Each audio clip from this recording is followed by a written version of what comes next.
Bom dia, pessoal, mais uma vez aqui, nesta quarta-feira, graças a Deus, que Deus nos concedeu no nosso dia a dia com a palavra de Deus, Importante estarmos aqui com esse compromisso que eu tenho com você, de estar todos os dias pela manhã, estar lendo um livro, e me ensinando a colocar em prática no seu dia a dia, como você deve fazer, como você pode colocar em prática, que está escrito na Bíblia. Esses princípios milenares que Deus, os profetas deixaram para nós seguir esse caminho, nessa trajetória de vida, Vamos estar dando continuidade no nosso livro de Moisés, que em Êxodo, Que depois de ter passado um tempo, Deus ter usado Moisés, Deus ter escolhido Moisés, improvável, Uma pessoa que matou um egípcio, uma pessoa que não sabia se expressar bem, por causa que tinha língua pregada, e conjunto com o seu irmão, que era um profeta, no lugar dele, no caso, quando ele era a boca de Deus, boca de Moisés, Deus usava Moisés, e Moisés falava para Arão, para poder Arão interpretar, para poder Arão falar para o povo. E durante essa caminhada, essa trajetória, teve um empecilho muito grande, que foi o faraó, o rei do Egito, que não deixava o povo israelita, viver livre, deixar ele para ir para o deserto, para fazer culto a Deus, em 3 dias de culto no deserto. E o faraó deixava o povo de Israel cativo, lá no Egito. Então Deus falou para Moisés ir ao encontro de faraó e mostrar suas maravilhas,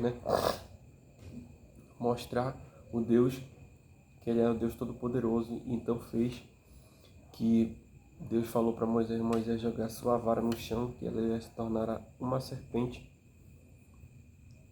E logo em seguida, Faraó chama os seus sábios, os seus magos, e cada um dos seus magos joga a vara no chão, e cada uma das varas vira cobra. Só que é interessante frisar que a vara de Moisés, que virou cobra, ela comeu as 2 serpentes dos magos, ou seja, a superioridade de Deus naquele momento, A superioridade de Deus na terra, a superioridade de Deus sobre todas as coisas. E o que é interessante disso é que depois que a vara de Moisés come as 2 cobras dos magos, Moisés, ele faz um ato que é muito interessante a gente frisar. Ele pega na vara de novo, Ou seja, ele pega no rabo da cobra e traz para si. Ou seja, a superioridade de Deus tem sobre as trevas, A superioridade que Deus tem sobre tudo, sobre todos, ainda que não esteja acontecendo da forma que a gente quer, ainda que esteja tudo dando errado, mas Deus está no controle de tudo. E depois disso, acontecem vários fatores, várias tragédias, Primeiro é a cobra, depois Deus manda Moisés tocar nas águas para que as águas virem sangue. Depois do sangue vem as rãs, E depois da rã vem o piolho, vem as moscas. É interessante frisar essas doenças, essas pragas, porque a cobra, porque a rã, porque o sangue nas águas, porque a rã, porque o piolho e várias outras doenças. Porque cada um desses itens que acontece do piolho e da mosca, eles tinham deuses. Eles tinham um Deus que tomava de conta disso, Tinha o Deus da mosca, tinha o Deus, que eu não estou lembrado do nome do Deus.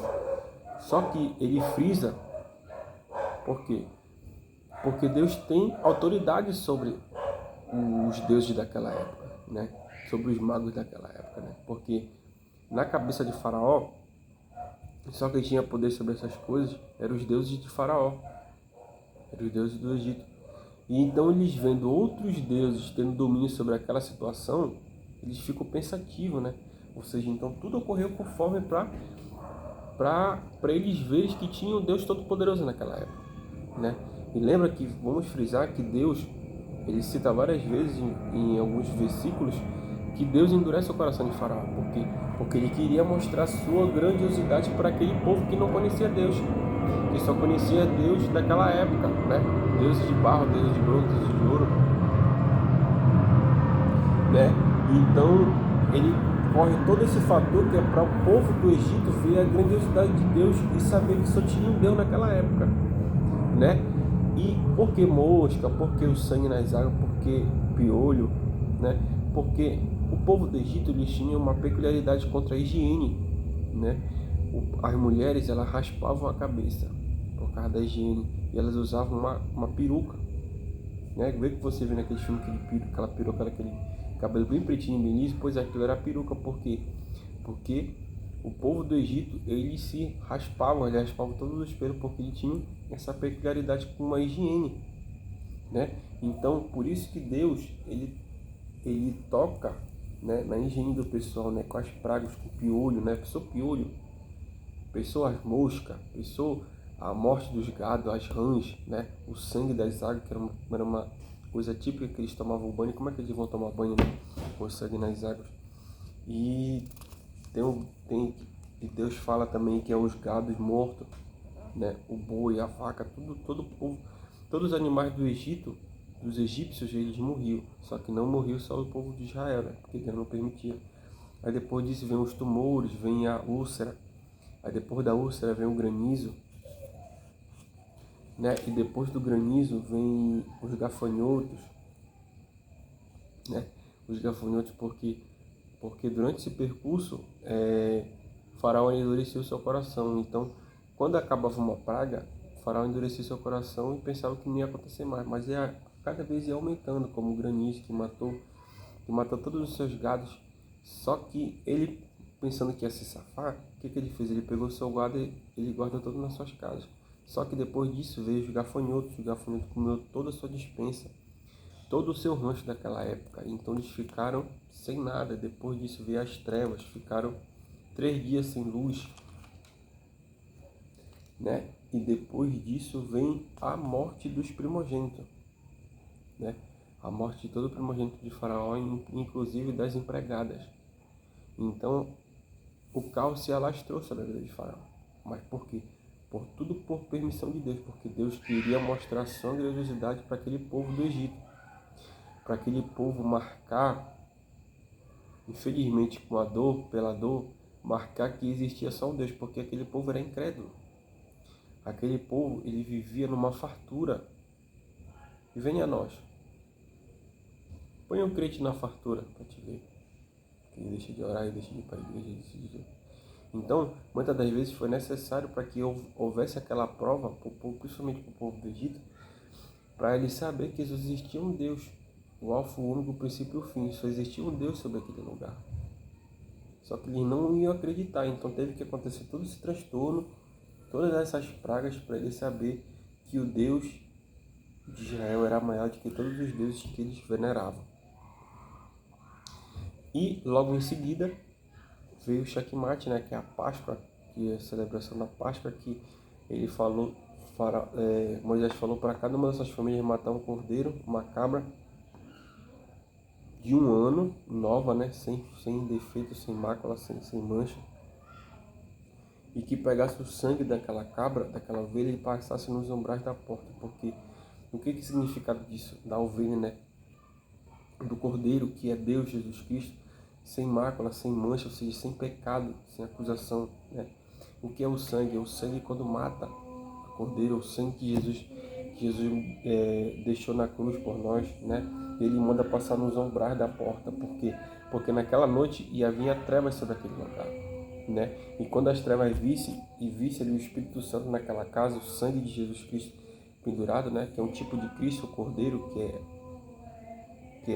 morto, né? É um tipo de Cristo, a vinda, mostrando a vida de Deus. Então as trevas passam sobre aquela casa e matam todo aquele pessoal que não tem o sangue do cordeiro nos umbrais da porta, entendeu? Então ali o caos se instala por permissão de Deus, né? Então tudo que acontece na sua vida é por permissão de Deus, ainda que seja o caos, ainda que venha a morte, ainda que venha a doença, é por tudo pelo propósito. Tudo é uma permissão de Deus, nada pode ser do ímpio, do cristão. tudo é conforme a permissão de Deus. Então só confia, entrega a tua vida a Deus, confia. Só pede saúde, sabedoria e força para Deus e vai seguir teu trabalho, segue teu caminho, colocando Deus na frente, tá bom? Fique com Deus, tá? Que você tenha um dia abençoado, um dia de trabalho, alegria, saúde, sabedoria, força, tá bom? Fique com Deus e até que Deus nos falou conosco, tá bom? Fique com Deus, bom dia para você.